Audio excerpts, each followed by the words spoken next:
Okay, y'all. I don't know how many of you know, but God be funny. Oh my goodness. His irony, like, his irony. God be funny. Okay, Lord, I'll give you this one. That was a good one. Got me good. Okay, so I've been trying to practice learning to listen and be more obedient to God. And I have a lot of OCD thoughts. And so for me, it can be a little challenging to be able to learn the difference between a random OCD thought that's like a compulsion and when God's trying to teach me to listen to something. So I have to really pay attention. I have to really learn to analyze and it's like a game kind of. And then then I'll experiment and I'll either listen or not to the thought. And then I know if it was from God, if something positive or whatever happens. So I just had two of them a bunch of them right in a row. So I was doing my Bible time. I decided today I wanted to do my Bible time on my drive to pick up my son. And so I listened to my Bible reading for the day. I'm going through the Bible in a Year program.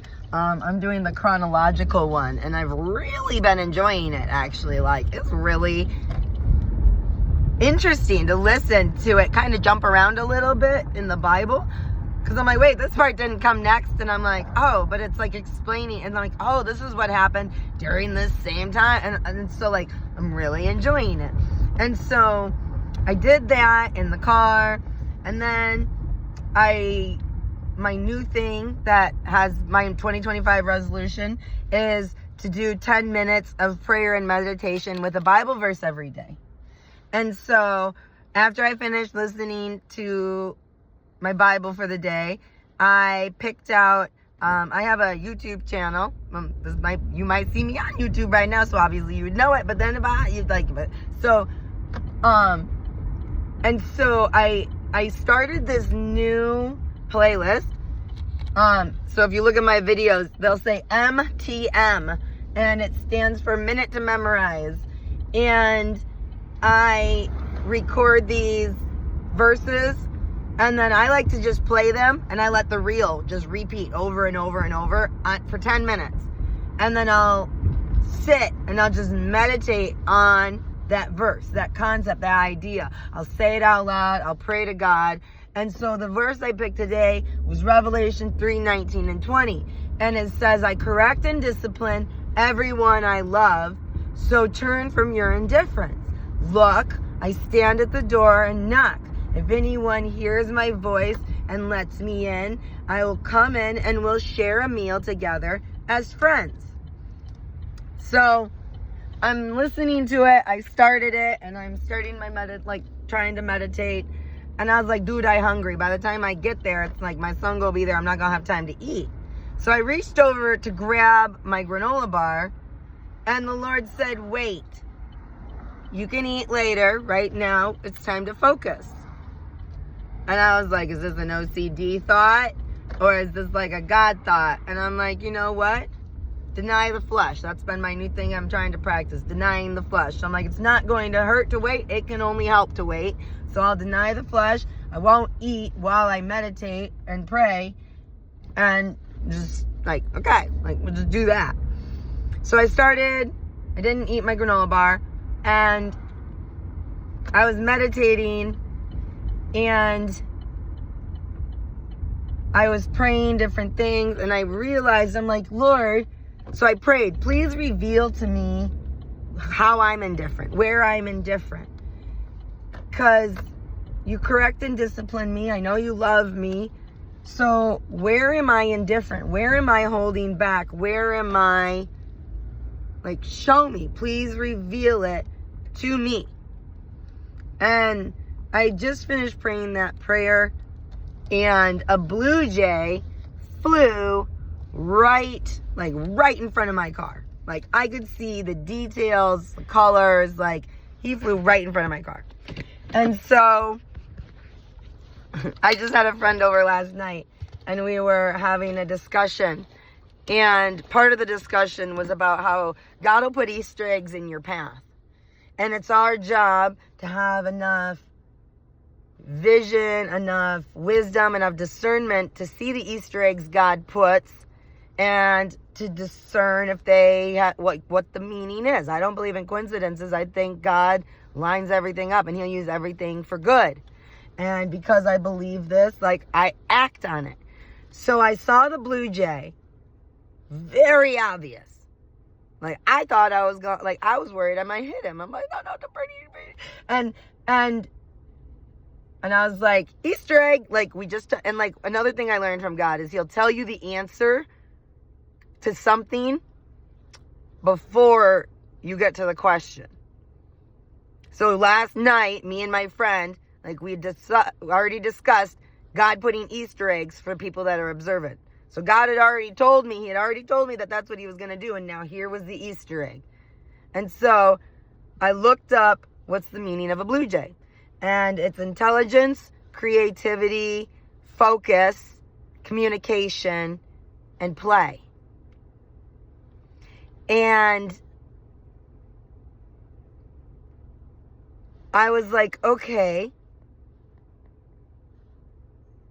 And it was talking about leadership too. And I was like, okay, God, like, how does this relate to indifference? And it talked about, like, what I received was, I've been trying to learn how to use my gifts that God gave me. And a lot of times I'll talk about things I want to do, or that I think would help, or that I think I'm good at. But because of my insecurity and my fear, I don't step out and do them. I kind of like wait for someone to try to to ask me. Because I'm like, if they need help, they'll ask. And so I just like kind of talk about it. But like, God's telling me, no, it's time to step up. And one of the things I've been trying to do and talking about is, when I was younger, we did this thing called Junior Bible Quiz, and then there was Teen Bible Quiz. And I tend to be super serious, and I tend to have issues lightening up because I'm very serious. And so one of the lessons God's been teaching me in my life is the lesson of how to incorporate play into the seriousness, and how our brains are built to learn through games, because God knew we needed play because it is serious. And so if he created us to function this way, then it's my job to learn how to create the way I was functioned. And for me, laughter and play it helps bring me out of fight or flight and bring me back to peace and calm and feeling safe. And if I don't feel safe, I don't feel like I can play. Because it's not a game. Like, it's only a game until it's not. Then it's deadly serious. And so I have trouble with balance. The humans have diagnosed me with bipolar, and among other things. And so, like, I have trouble with balance. And that's what Jesus is trying to teach me. And so this year, my resolution has been to act on the things that I've been wanting to do. And I've been talking about volunteering in the children's section at my church. And I've been talking about it. And someone asked me, like, what age would you want to do? And I'm like, I don't know. I don't even know. Like, I don't know. And now I'm having a focus. God's giving me that next level of focus. Junior Bible Quiz. Incorporating games and play into my leadership role in the children's department at my church. It's also on my list to get my substitute teacher's license. So it's like all of these things are working together. God's got a plan. He's already put the dream. He's already put the adventure. Like, I already had the experience. Like, he's already given it to me. And now it's my job to share it with the next generation. And I'm super excited that I get to do that. And I'm super excited to put this together. I have an electrical engineering background. I love doing things with my hands, and I love teaching children. And so I'm going to try to come up with a program or a series or games or something like that where we can incorporate design and learning and these things into the children's program at my church. So pray for me. Pray that the Lord guides this plan and that it goes smoothly and according to his will.